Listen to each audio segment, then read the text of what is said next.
How many of you have the power within yourself to make a change in this community and in this world? Show of hands. Raise your hand. Y'all do. Y'all do. Nothing more important than service. No matter what you accomplish personally, you still always have to remember to give back.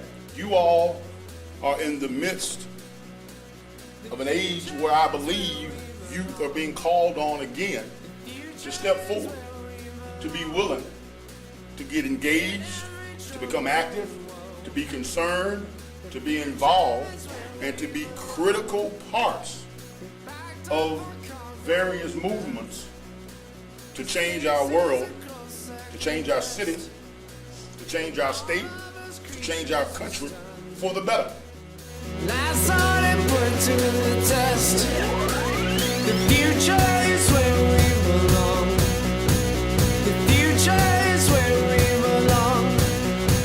Forget every This time calls for individuals such as yourselves to look at what you can do in your community that's done so much for you. The Gut Summit is all about the power of young people to make a change, and I hope that as you hear the speakers today, as you meet each other, and as you do the different activities that we have planned for you, you'll come to see that. As a high school student, what can I do to really make a difference? And the honest to God truth is, you really just need a willing heart and a lot of determination. We were having a conversation with the kids, and we happened to stumble upon the topic of birthday parties. And one of the little kids said, he was like 6 or 7, he's like, I wish I could have a birthday party. And I was like shocked, because I thought everybody had birthday parties. And so after this, I got together with my brother, and we decided to start this, I guess, just the Providence House Birthday Bash. We play violin and cello for the kids. We play songs such as like the Hokey Pokey, the Limbo. We play little games with the kids. And then comes my favorite part, where we sing happy birthday to the little kids. And it's my favorite part, because you know how you feel on your birthday. You're like it. All the attention's on you. You get the presents. And so I wanted these kids to feel the same way.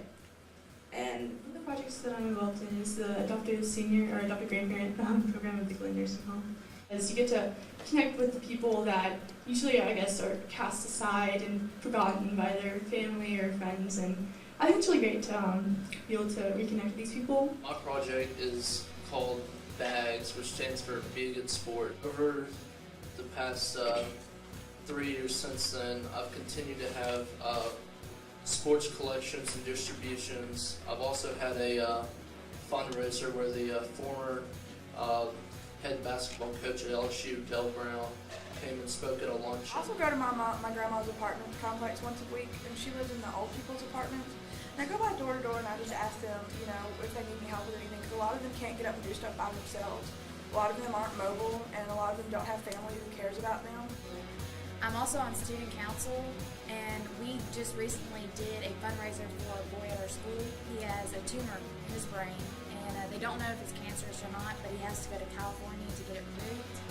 We need a new culture, a culture that transcends the amount of melanin in one's skin, a culture that transcends gender, a culture that transcends the index of one's income.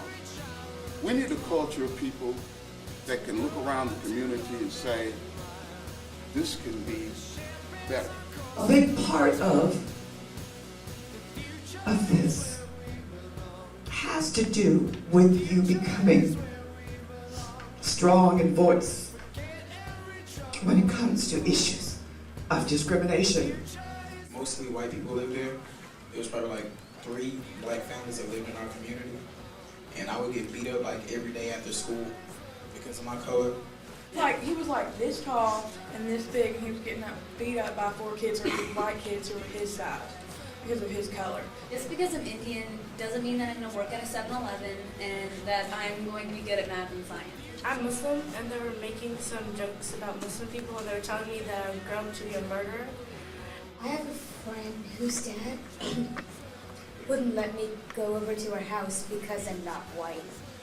Though our parents are being racist, though our grandparents are extremely racist, we can make that difference. We can teach our kids to be different. We can teach our kids to be fair. We can teach our kids to be right. We do need to stand up for what we believe in.